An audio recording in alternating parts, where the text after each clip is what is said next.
This is Wednesday night, and I just wanted to cover a few things and remind everybody that IAE starts on November 19th.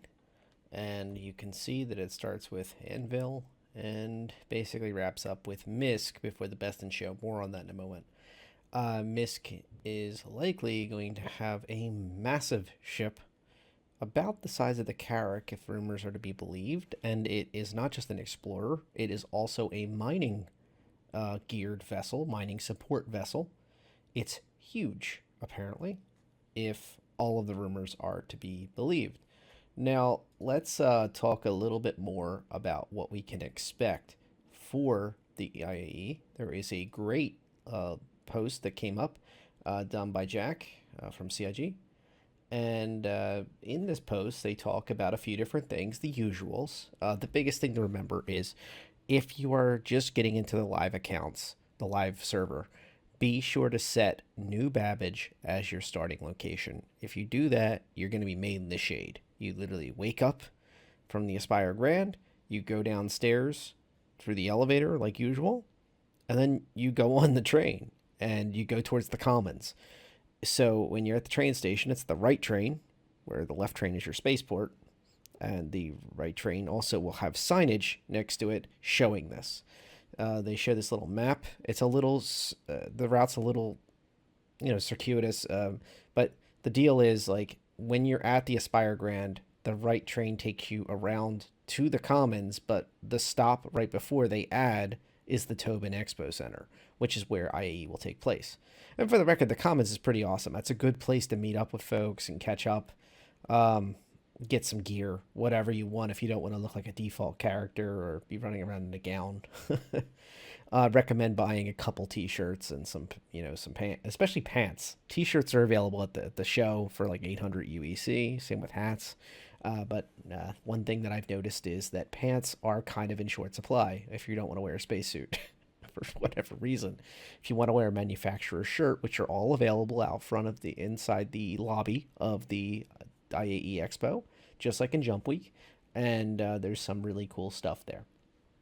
So once again, it's very cheap, but you might want to stop by the Commons first, pick up a couple pairs of pants, then go over. You will be able to access all of your inventory if you set New Babbage as your home location. If you do not set New Babbage as your home location, or you wake up in this new patch and you happen to have been somewhere else and it didn't move you or give you that option, basically the deal you're going to have is you're going to want to move whatever critical items you want in a ship and then fly over to New Babbage, land, and unload those items from the ship into the local inventory of New Babbage. I think I'm going to do a video this weekend that'll kind of do some step-by-step on this, but just try to start New Babbage is the gist.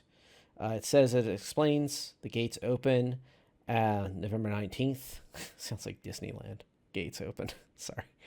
8 a.m. Pacific, 4 p.m. UTC. So you can draw from your own conclusions what that is. I think it's like noon or something for EST. 4 p.m. UTC, Universal Time. But you're not going to need to be there at the first moment. I will explain in just a moment what you do want to keep an eye out for time-wise if you are into bigger ships. There is a time period for you to really step back and go, oh boy, I better keep an eye on this. So they talk about the renting of ships. You can just walk up and press the F key as they explain, and it'll say 0 UEC requirement. And then this ship that you rent is still 48 hours. That's a nice thing. They confirm that. There's not a lot of surprises on this page, but what I do like is that they've confirmed that a lot of the things that we like about these events are also here. There's also a free fly event going on. So if you have friends that do not have a game package, they can come into the game for free. They can rent a whole bunch of ships for free. And if you make sure they have that referral code of your referral code, they'll get a 5,000 UEC and they'll get an Argo cargo with LTI. So that'll be a nice LTI token for them, or just another ship to fly around, one or the other. It's win-win. And you get one too if it's your first referral for the month. You can't stack Argo cargo LTI. So if you have a game plan for that, be very careful. So the Best in Show liveries, they explain at the end of the event, they will be distributed. So on the Best in Show day, which will also likely allow you to buy them on that day too, which is Best in Show Day is November 28th. It looks like that is when they will do their IAE Best in Show and the MPUV, the Star Runner, the C2 Herc, and the 600i will get it. Both variants of the 600i, both the Explorer and the Touring, will both get it. Remember, you have to have it at that time. So if you have it in your inventory, you will get it, is the understanding I have. And as a reminder, if you get it as like, if you've CCU'd to that ship, you're not buying that ship outright like at this IAE, which will be available. It'll be its own little piece. So if you want to sell or melt that ship, you will keep the Best in Show skin paint. So you'll be able to use it on another ship if you down the road, even if you just buy that ship in game later on. Something else to bear in mind there. So you may want to time your melting, time your sales, or whatever you're doing, time your purchases of these ships around the fact that you really want that at the end of this show. You're going to really want that ship in your inventory, whichever one it is. I mean, you'll get the MPUB for free if you do the referral program, for example, but you cannot melt or trade that ship. The referrals are like a gift, basically. So you can upgrade them, but you can't do anything else with them. You can use them and enjoy them and upgrade them if you wish, but you can't melt them. And they keep the LTI just like anything else, by the way. So here is the time periods that I was hinting at earlier. There's going to be 3 waves, which we've seen before. And these they're very carefully timed. So 8 a.m. Pacific, 4 p.m. Pacific, 12 a.m. Pacific, or 4, 12 a.m. and 8 a.m. UTC. And these will be for the different days for the limited stock ships. These are what's also fondly or not so fondly thought of as the F5 wars. You want to really tune your computer up for this, as in use a browser you can trust that will reload very quickly. Don't have a lot of tabs open. You're going to want to have no streaming going on. You want to just have best latency possible. And do not use the in-game browser. It breaks my heart to say this, but the launcher's browser is terrible for this type of stuff. You can't hit the back button. You can't do refresh real fast. It's just, it's not as intuitive. It's getting better, but it's not there yet. So I like to use Chrome, and I would recommend that for this specific project. And so you have the 20th. Each day is the manufacturer's days. But what is interesting is there's going to be 3 batches of limited Connie Phoenixes, which I don't even understand that, but they should just sell the dang thing. But whatever. I love the Connie Phoenix. It's unfortunately sitting in my melt pile right now, but I will buy it back as soon as I can. But anyway, the next day is going to be a big day. You have the Idris P, you have the aftermarket kits, and the Aegis Javelin. Now, the Idris P is something that is very interesting to me, because a lot of people have kind of maybe very fairly pointed out that you need to really get this aftermarket kit to turn the Idris P into a K model. Basically, it's all a bunch of parts. You throw those weapon systems onto the Idris P, and mysteriously now the ship is good at combat. And it gets a spinal gun, it gets a laser gun. It is not a rail gun like the Idris M is, like the militarized model, but it does counter a lot of the issues the P has. More weapons designed to deal with fighters, designed to deal with missiles, and also that spinal weapon that is just sitting blank on the P until you add it. But you can purchase those in game as well. And the aftermarket kit they're referring to is the credit-based kit. If you want to purchase the K kit with credit, you will need to go into the F5 war during these 3 waves that will take place each one of these days, and on each day is different things. In this case, it's the Idris P, the Idris aftermarket kit, and the Javelin. And I'll say this right now. The Idris P and the Javelin even more so will have tons of what's called kickbacks. So when people go and purchase, there will be people that did not line up their credit correctly or did not have the there's something that basically triggered like a fraud alert or something, such a massive purchase, and those will immediately go back into stock. So 5-10 minutes after the wave, there will be a few just sitting around, especially the war bond variants of these ships. The war bonds usually sit for a little bit, especially after the first wave. So, like waves 2, waves 3. I'm not saying don't go for the first wave, but I am saying if you're willing to pull out your alarm clock and wake up at different times, or take the day off, even if you're that dedicated, from work or school or whatever, you can get these. And not only just get them, you will have a very high chance. I can't promise it, but you have a very high chance of being able to pull a credit ship around. I can show you my stack of both my in hanger and the few I have had to melt, and you will notice that about over half are credit based ships. Only a couple are war bond for my cap fleet, and there's a very good reason for that. As you can obviously think yourself, if I take a couple ships and I melt them together, I can afford one of these ships, but I cannot afford it outright. So that's something to remember. You can't use credit with war bond. So when you see these ships, you will see two SKUs come up, and you want to go for the one that's important to you. On the 24th, there'll be 3 waves of 890 jumps. Once again, a ship that really should just be for sale. I feel like it's just there to kind of build hype. And then the 25th, a nice one, the Pioneer, another ship that used to be available for sale all the time. Well, not all the time, but during sales without being limited. And now, as we're starting to get closer and closer to Outpost, and we're starting to hear how this thing's actually going to work, like a giant 3D printer, that then you'll be able to move the parts with smaller ships or vehicles slightly away from it. So you keep pumping out more of 3D printed parts, and it's going to be the hyper efficient model of the modular outpost building system for properties. This ship is going to be very, very lucrative. It's also in like I think it's 700 USD price point. Might have gone up a little bit, but that isn't bad. That isn't bad at all. It is a hyper specialized ship.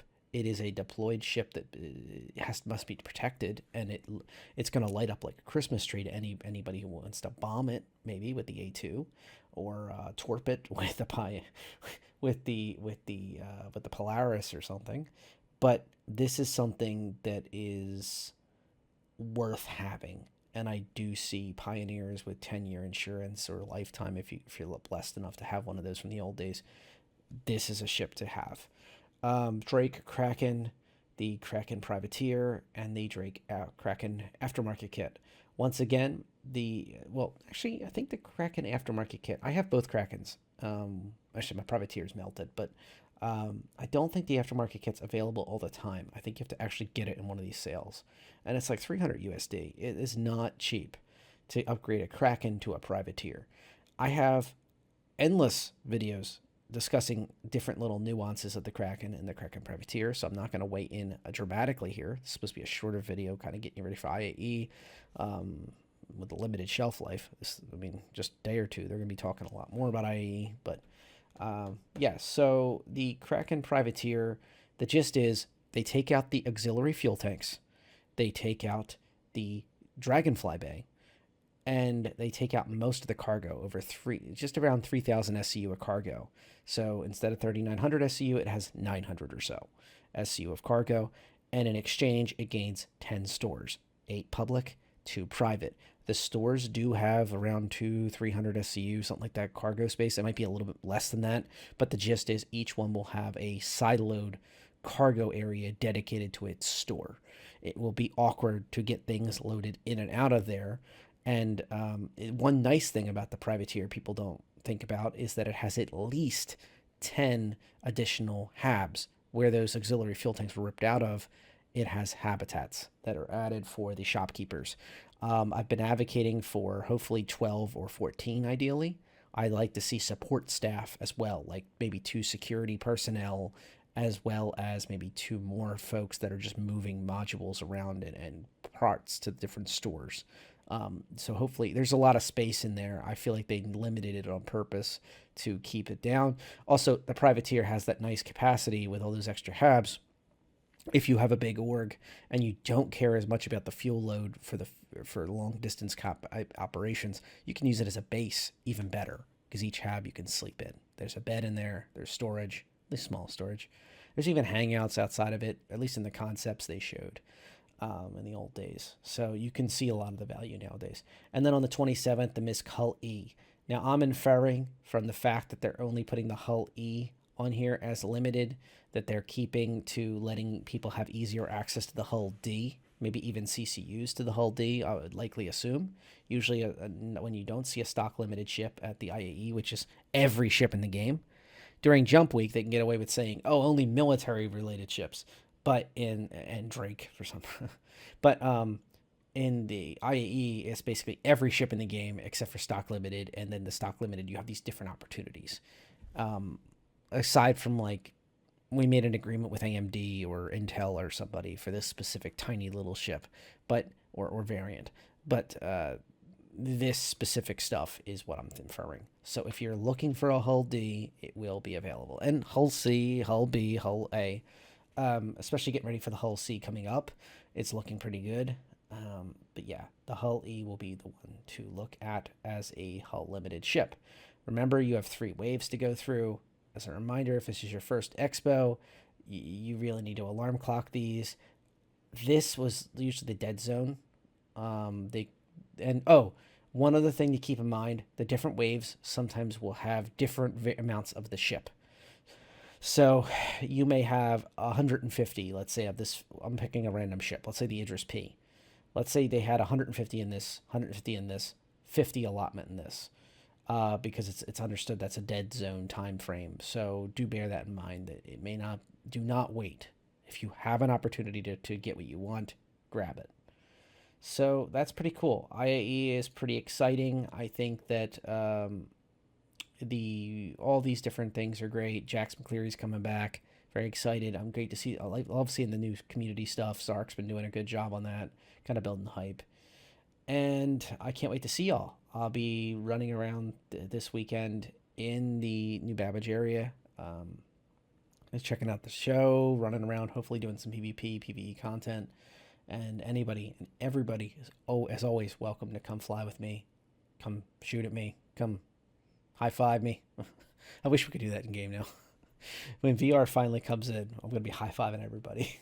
But anyway, the IAE 2951 is not actually the place to get some of the most excitement hype that's legit coming out of CIG. One of the things that's interesting is their Twitter account. So their Twitter account is at this, and I'll put the link below, of course, but Robert Space Industries. And one of the frustrating things is this isn't on Spectrum. This isn't on Star Citizen Live or ISC or the usual spots, or even IAE2951.com. It's on its own little thing where they're basically posting all this random stuff. And that's fine until it comes to the point where they're literally posting things that are showing off new ships and vehicles. So in the background is the new Anvil, one of the new Atlas chassis Anvil platform items. This appears to be an APC. They are pushing the fact that it can fit multiple soldiers, it looks like, who are properly armored up and have weapons at the front here. And then in the video where they did the IAE 2951 teaser, it showed looked like a small, some type of cannon at the front, or PDS or something at the front of this vehicle. So we've seen the front now, and now we've seen the back. We've seen Jax McCleary driving it. We've seen everything about it except what it is. So if I was to speculate, I would say that this fits at least 6 people in the back as troops with full gear, which is important. Notice what he's wearing. He's wearing like heavy armament and proper long arms and such. And I would be very interested to find out what this pod is on top and the radio antennas and stuff. If they're not just for rule of cool or aesthetics, they may have need for modules on here. If you look, there's a ladder here. So it is possible that these are actual module items. It would be pretty cool to see if it had radios and scanning equipment or something like that. That would be really advanced. Maybe a better shield emitter because it's an APC. That's basically what I'm inferring what this is. It only has a tiny little gun on the front, on the top, almost like an Ursa Rovers, maybe a bit bigger. But then in the back, what I'm inferring is soldiers, and they're getting out to do their work. So that's basically the one thing that was on the Twitter, on their official Twitter account. And then on the other one, there was, give me just a moment. If we go back to the main page, we see what it looks like a very large, and no one can claim this is anything but Argo. This is very Argo. So I'm going to say this is now the bridge or cockpit, depending on how you look at it, of a very reasonable size Argo vessel. This is not a mole. This ship is got to be the new ship that we talked about, mainly working with freight. And it is believed that this freight ship is able to handle multiple, or at least one, SCU storage containers. And my speculation, I'm going to take this as a step of speculation, that this will be the ship that is able to load and unload the Hull Ds, Hull Es, and even the Hull Cs, the smaller ships. Now, when we talk about the Hull C, it is coming up. It is a ship that cannot enter atmosphere fully loaded or even opened at all, as I understand it. So if it has cargo, it has to be unloaded somehow. And not everywhere has this massive space station with a cargo deck. So having a small ship like this to be able to load and unload a Hull C, so it's not trapped basically in space hovering there, would be very smart. If we look, there's two people on the bridge of this ship, or cockpit, whichever you prefer. It's almost like this. It's not giant ship. It's reasonably sized, I think, for handle freight. But when you think of how small freight containers are, really, and how jam-packed they are, it doesn't have to be massive, especially if it's only dealing with a couple of them at a time. And I would highly suspect it has a decent chunk of tractor beams on board to be able to help with that whole moving freight packages and then securing them to this ship in some way. I don't take credit for anything in the comments or on the sides of these videos, by the way. If I have Twitch up or I have Twitter up and people are posting random stuff, I don't even look at it. So if there's anything there, I apologize. So let's talk about the Roadmap Roundup. Now, this is probably the main factor for this type of video. I don't have a ton of time to work on this video, so I just wanted to cover a few key things that I saw, and I thought it was really cool that they covered not just a wistful thing in the latest combat PvP video that I'm going to be covering kind of highlights of eventually. I'll be honest with you, IAE is kind of really pushing a lot of stuff out, but then other things are being held back to build hype or whatever the strategy is from CIG. So I'm trying to dance around that. But there was some stuff in the combat PvP video where they mentioned the desire to explore flak. Now, flak ammunition is something that is near and dear to my heart because I think of Battlestar Galactica's flak lines, where they would have these pre-programmed flak style cannons that would fire grids of flak, and then this was the obligation and the requirement of the wing, basically the wing commander, of the CAG, the Carrier Air Group Command, to be able to sort through where to put their Vipers and get around this flak wall so they don't hurt their own ships. But in the meantime, they hurt the enemy ships. They knock out incoming missiles and torpedoes and nukes or whatever it is.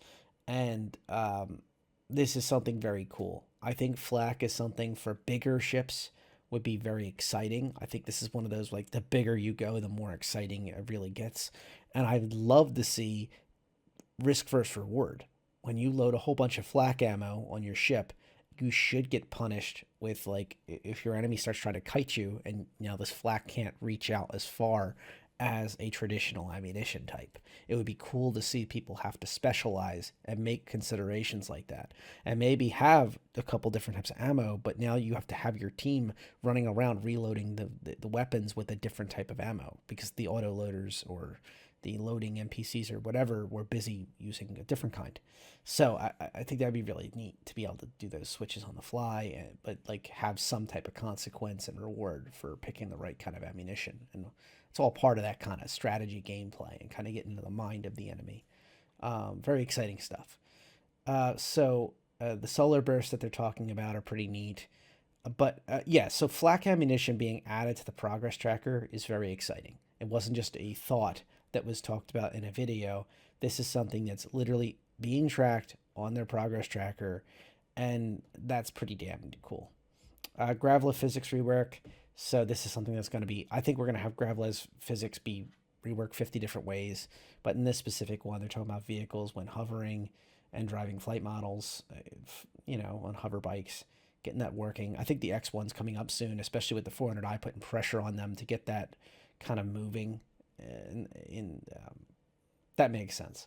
The Drake Cutlass Gold Standard. This is something that was badly needed. I'm glad to see that I hope they do all the Drake Cutlasses, which I'm assuming they will. And I wouldn't be surprised to see if the Cutlass gains a proper bathroom. I wouldn't be surprised to see the Cutlass gain a little more a proper suit storage area, probably in the back end of most of the variants.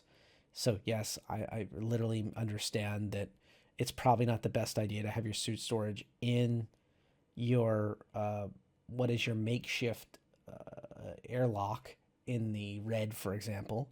But that may be one of the only places that you can shove a suit storage. So who knows? I don't know. I think you have to rethink what exactly is included, so to speak, and rethink what is perfect, and maybe think carefully about, we need this. These ships really do need at least a tiny little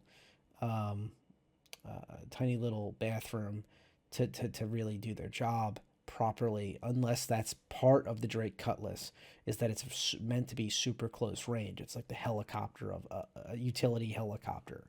It's not meant to be flying around like a long distance aircraft or something like that. It's meant to be short hopping flights, decent VTOL, good amount of utility, good amount of combat.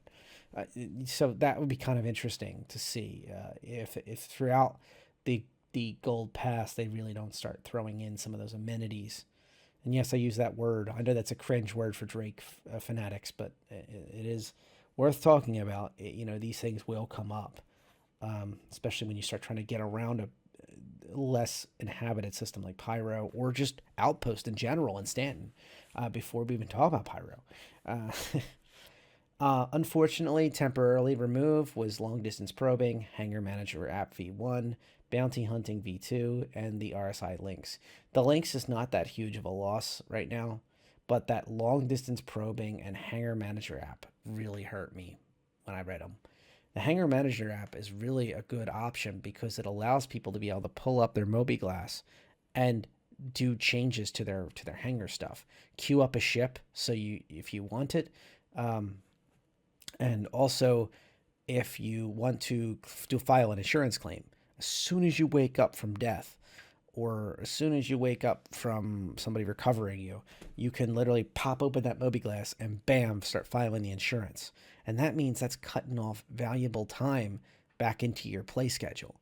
Instead of having to go all the way to the spaceport, file the claim in the ASOP terminal, and then start the long wait. You're literally filing the claim instantly as soon as you wake up from whatever situation you were in, or you're back in civilization from whatever situation you're in, you're filing the claim.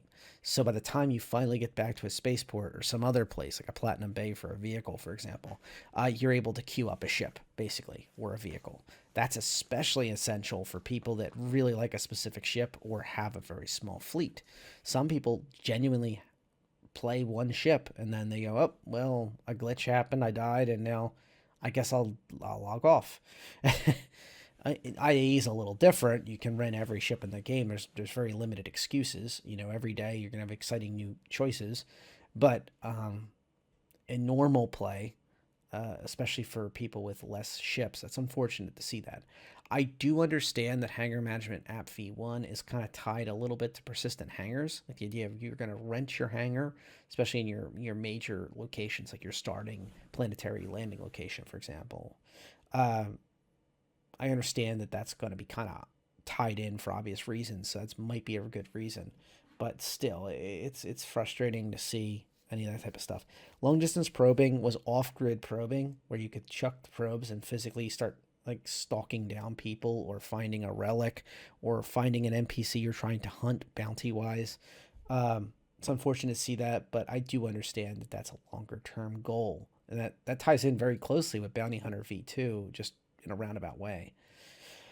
Uh, the release view. Okay, so these are committed, and normally I would go into the actual system and go into development, roadmap, and probably show you these, but I really wanted to make this video as quickly as possible. It was either do it this way or not do the video at all. But anyway, I'm glad to see that the Ion, the Inferno, Ares series are committed, the Redeemer's committed, and the size 7s to make the Ion and the Inferno work are committed. These are bespoke weapons designed for these ships. The Ion gets the laser, the Inferno gets the ballistic. From what I'm hearing, both the Inferno and the Ion are doing some serious damage. The Inferno, obviously, with the ballistic can cut through shields better. However, it has that limited ammunition. From also what I'm hearing, they are not that limited on their ammo. So it is finite, but it is a great amount of ammunition, especially for the size of ship. Furthermore, they've just had a few buffs to their flight model and to their fuel tanks. So that's all. You can see it right there in the PTU notes. So there's some very exciting stuff for those ships. The Redeemer, on the other hand, has had its fuel tank cut quite a bit, but it's still reasonably sized for what it is. I'm glad to see they're all fully committed to. I'm glad there wasn't any. This is just them confirming they didn't have any last minute things that they had to pull for. It's incapable of being added, etc. So great to see though. And 3.16, which Area 18 Hospital, derelict spaceships, points of interest, updated the Dying Star map, Gravlev physics rework, and the laser trip MTO, tier 0, are all in committed to 3.16. I'm glad to see that. If you notice, they did a whole little section devoted to the Hull C. You can see right here, they want to polish it, so they're kind of pushing it back. So they moved it back to 3.18 release window. 3.16 is very close, though. So before you see that 3.18 and go, my Hull C, I've been waiting so long for it. Okay, yes, that's bad, but at the same time, the Hull C is something that is going to obviously be a major part of 3.18, and then you see the cargo system refactor going to be brought in as well for 3.18. That should be quite the haulers patch. Now, this is the combat patch. That's going to be a haulers patch. And medical and inventory, this patch too. But one of the things to keep in mind is 3.16 is not that far away. So from what I've heard from multiple folks is think in the next couple weeks, we'll start hearing rumblings of 3.16 being tested, maybe even 3.16 PTU by the end of this year. And that would be a very exciting place to be. I think there's going to be a bit of a burnout, dare I say it. They need to slow down a little bit. I mean, CIG's been pumping out PTU updates and 3.15 live we saw, and now it's going to be 3.15.1 live very, very soon, likely tomorrow. With all the starting stuff. I mean, sorry, by likely 2 days from now on Friday into Saturday, we would likely see it as 3.15.1 live. They're already talking about release candidates, for goodness sake. So if we're seeing it that fast, there will probably be some slowdown for 3.16 just to really get 3.15.1 properly running on all these fancy ships. And don't forget, you have the Argo ship, you have the Misk ship, which we're not sure if any of these other new ships are going to be available. Then you have the Anvil Atlas platform, new APC, but there's a vehicle, but I don't think the vehicle is going to be a breaking the resource bank or really changing the game too much. It's basically a copy paste of the ballista with an APC attached to the back instead of a big missile rack, and with a different kind of cannon, likely based on the tiny blurry image I've seen in the official preview. And The biggest thing to take away, though, is that these Ion, the Inferno, and the Redeemer are going to have to be balanced. Those size 7 and size 5 gun piles of guns that these ships have, the Ion and the Inferno are technically only one, but put down your pitchforks, I know that. But I'm just saying that they're very powerful weapon systems, and they're going to start popping 890 jumps and carracks like crazy, and they're going to have to start deciding how much power is one of these ships supposed to have. And in the Redeemer's case, you've got up a minimum of 3 players to really make that ship sing. That's understandable. But in the Ion and the Inferno, it's a single player rocking that ship. Yes, it is a one-trick pony, but it is a heck of a one-trick pony. And these ships have proper fuel loads. They can warp around Stanton. It's a very small system without support, without logistics. And there's plenty of places to refuel, too, don't forget. So they can do a lot of damage. And the Inferno is not, and Redeemer as well, are not, but their ballistic weapons are not limited by the ammunition too much. They can land somewhere, they can rearm, and then bam, a tiny little fee later, they have full ammunition, full fuel, and they can rocket it again. So I think the crime stat system needs to be a little stronger. I'm very curious to see how the UEE advocacy and how the security forces for the planetary areas really respond to these ships, these super high-powered ships that can really hit and run, basically. Other players, PvE ships and such. Well, I mean PvE targets that really you're not supposed to be taken down constantly. So there's some thoughts here. I feel like this is, in a way, the release view's good. Don't forget about IAE. Don't forget to keep your eyes open on these ships. I brought up the Misk ship being a very large ship comparable to a Carrack, if the rumor mill's to be believed, and it's also not just going to be an explorer, but also a mining support vessel, and you can draw your own conclusions about what that's going to look like. It is going to be a little different than what was that preview. It's going to be very Misk-like, but once again, if rumors are to be believed, it is going to be the size of a Carrack.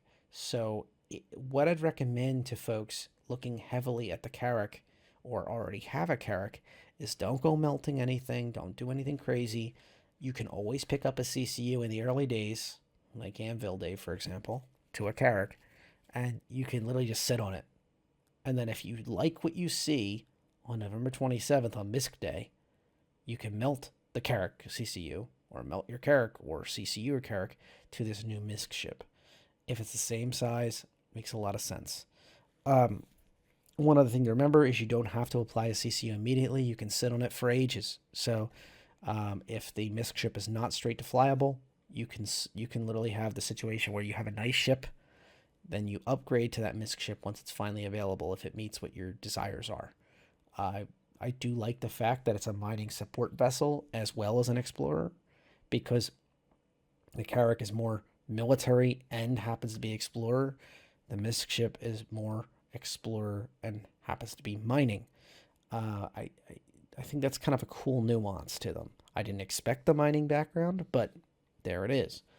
So that's where we're at, basically on the eve of IAE. I hope you all appreciate the video, and please subscribe. I make this content all the time. Yes, there is a little bit of speculation here. Yes, if you clicked on this mid-IAE, please go to my latest videos, which will be in the cards at the end, hopefully, and grab one of those, because those are going to be up to date and obviously chock full of confirmed information. But yeah, this was a Roadmap Roundup and IAE prep video to really iron out things and fix things up. Thank you all. Fly safe. Hope to see you all this weekend.